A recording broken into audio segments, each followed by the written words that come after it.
Hey guys, my name is Kalyan and this is my first video for my chess channel Third Eye Chess. I'll be posting only my analysis of various games played by very strong grandmasters all across the globe in various tournaments.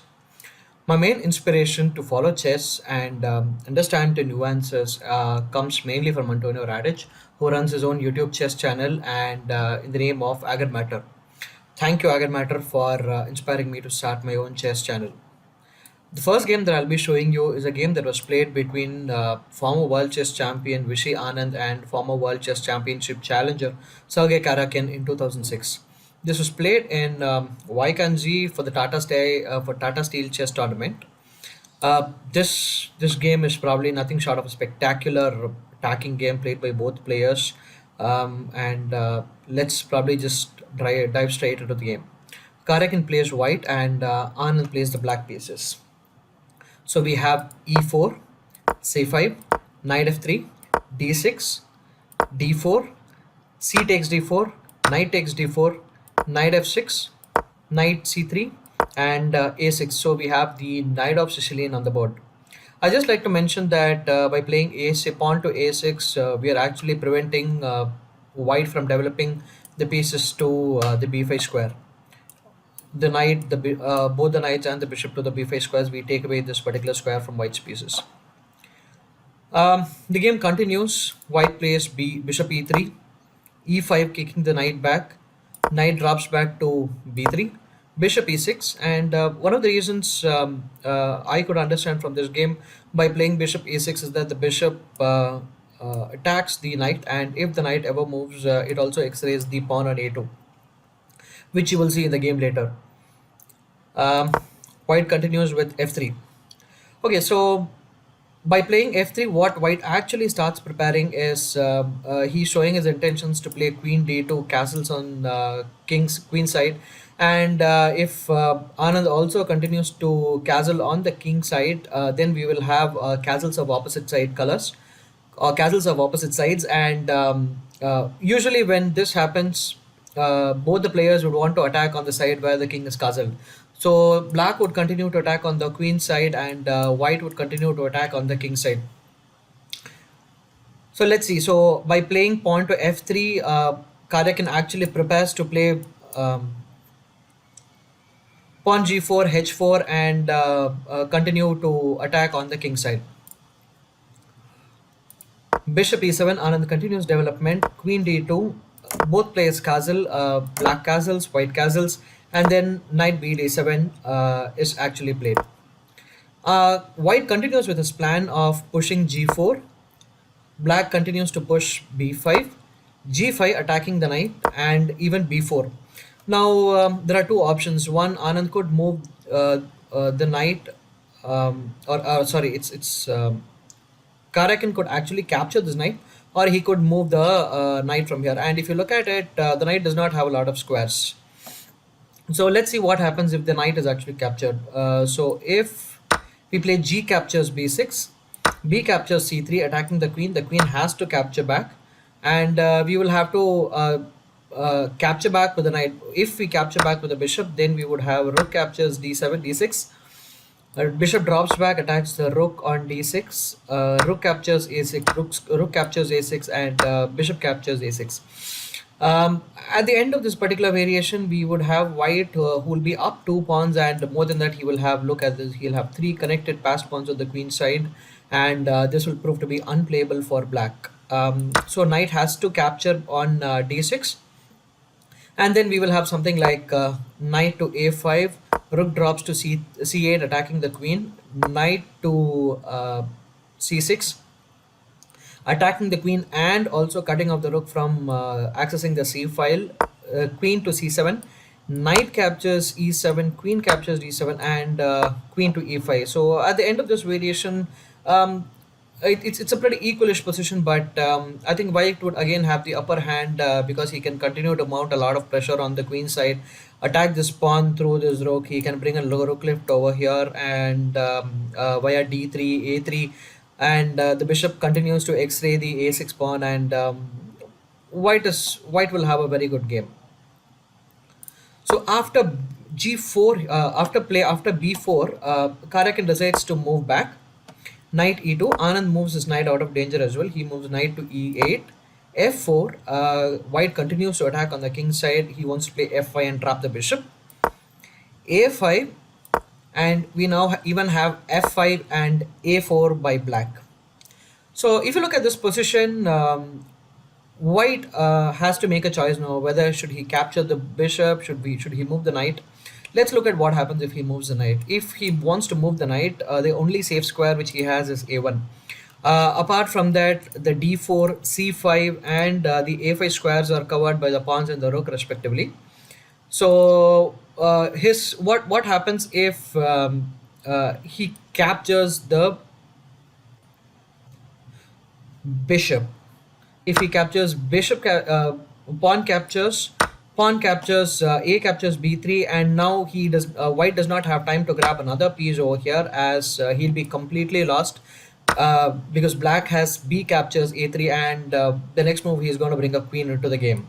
So white has to make some extra space, queen to d3, creating breathing room for the king. We'll have pawn to a1 with a promotion to queen, king to d2, queen captures d1, king captures d1, and then the queen finally eliminates the pawn on d7. At the end of this variation, we would have black who will be up the exchange, and black is certainly to be preferred here. He has the open a file for attack. He can choose to double up the rooks on the a file, add a queen over to the a file, and then continue harassing the black king. So after a4, so Karjakin decides to actually give up the knight, but he gives up the knight on his own terms. So he moves knight to d4. Anand captures pawn, e captures d4, knight captures d4, attacking the knight. If you see, the knight pawn still attacks the knight on d6. So if Anand decides to save the knight, he save the bishop. He will not be able to save the bishop if he tries to play something like bishop captures a2, because white can always play knight c6 attacking the queen. The queen has to move to c7. Knight captures d7 with check, king to h1, and queen captures b4. So we'll have knight to c5, so that the queen attacks the knight on d6. Knight to e5, bishop captures, rook captures, and if you look at this position, white is up a pawn. He'll very soon be able to eliminate this pawn, and he'll have a very good game. So after knight captures, Anand does not try and save this bishop. Instead, he moves a wonderful. He plays a wonderful move. He plays pawn to b3. I mean, just look at this move. Such a brilliant move here. So I think white does decide, is almost decided that okay, look, my a file is going to open up. At least let's move the king to safety, and so he moves the king to b1. So black captures the pawn on c2, knight captures on c2, and now this bishop over here is still hanging, but Anand now decides to give up this bishop on his own terms. So he plays bishop to b3, forcing white to capture the bishop on b2 with the pawn here. Thereby he'll be able to open up the a file. He will not be able to move the knight here because the rook will be hanging, and that will be a completely lost game for white. So white plays a captures b3, and the knight moves to a3, getting out of the danger. So here, if you look at this pawn is actually a thorn in white's throat, because it covers these two squares. The rook is on a very semi-open a file, and it's a good position for black. So after knight to a3, black plays knight to d6, knight to e5, and for us to really understand Anand's move here, we'll have to go pretty deep into the position to understand what exactly he was trying to accomplish here. So what he actually wants is, somehow he wants to double up on the a file, eliminate this knight, and checkmate the white king on a1. So this is his plan. That given all that and said, white continues with his plan. He pushes h4. Black goes rook a5, queen c3 attacking the pawn and also x-raying the g7 pawn. A slightly better move would have been rook to b5, queen to b5, which will also come as a defender to this particular pawn on e4, which Anand immediately takes advantage of. He plays queen to a8. So when the rook moved from a8 to a4, a5, he also vacated the a8 square for the queen, and now this queen is probably uh, attacking the pawn on e5, e4, and if the pawn is captured, it comes with check. So once the king moves, the queen will be able to gobble up the rook on h1.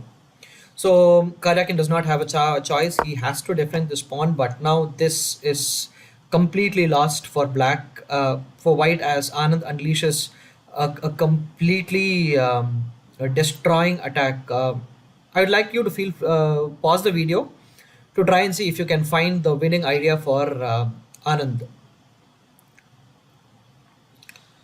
For those of you who found the move, you're a wonderful player, and for those of you who want to enjoy the show, it is knight to c7. I mean, just look at it. The queen feels, hey, look, this is a completely free piece, and I'm certainly going to gobble up this knight, which is exactly what Karjakin plays.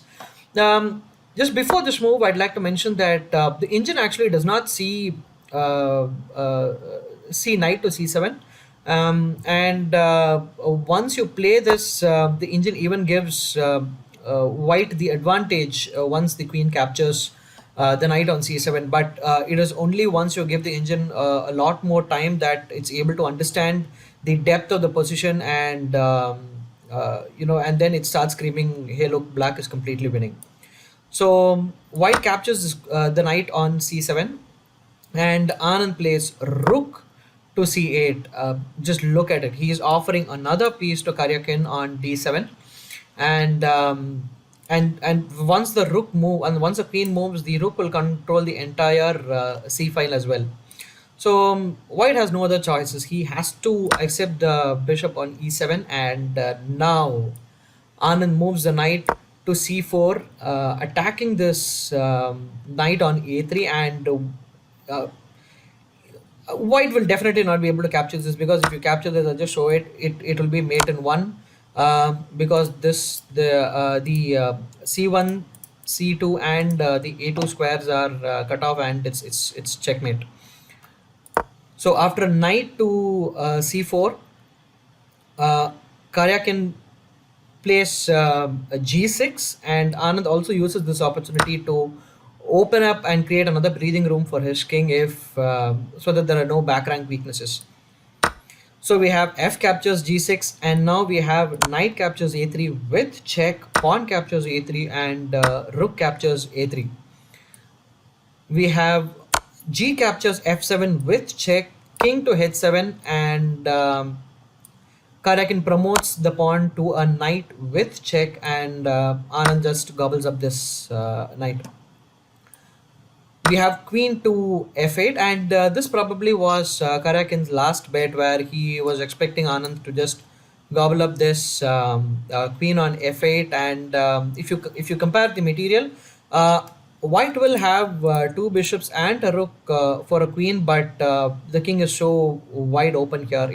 It would be very, very difficult to play this with white. So Anand ignores the queen here, and he goes for the kill. He plays rook to a1 with check, king b2, rook to a2 with check, and white plays king a3. I'd like to mention that capturing this pawn is not going to be of any use, because it's a forced mate in 3. We'll have queen a4, king c3, rook to c2 with check, and after rook d3 we will have queen c4, and that will be checkmate. So after after rook a2 check, we have king to c3, and we now bring the queen into the attack. We play queen a5, king d3, queen b5 with check, king d4, rook a4 with check, king drops back to c3, and now comes a killing move, queen c4, and it was in this position that Sergei Karjakin decided to resign the game. as there's really nothing more to be done. Whatever he does, wherever the king moves, it's a forced mate in two. To give you an example, if kings drops back to b2, we'll have rook b2 check, and the only square available is king b1 and queen c2, and this will be a beautiful checkmate. I mean, look at it. In terms of material, white is up two pieces, but I mean, there was not a single piece to save this poor king. So that's it. I hope you really enjoyed the game, and I just want to mention that Anand actually won this tournament with 9 points. This was the Tata Steel chess tournament that was conducted in 2006 in Vaikansy, and Anand won it with first place, joined first place with Vasirin Topalov, and he completely dominated this entire tournament. Do let me know if you want me to cover more games from this tournament, and don't forget to like, share, and subscribe my video. Thanks. Have a nice day. Bye.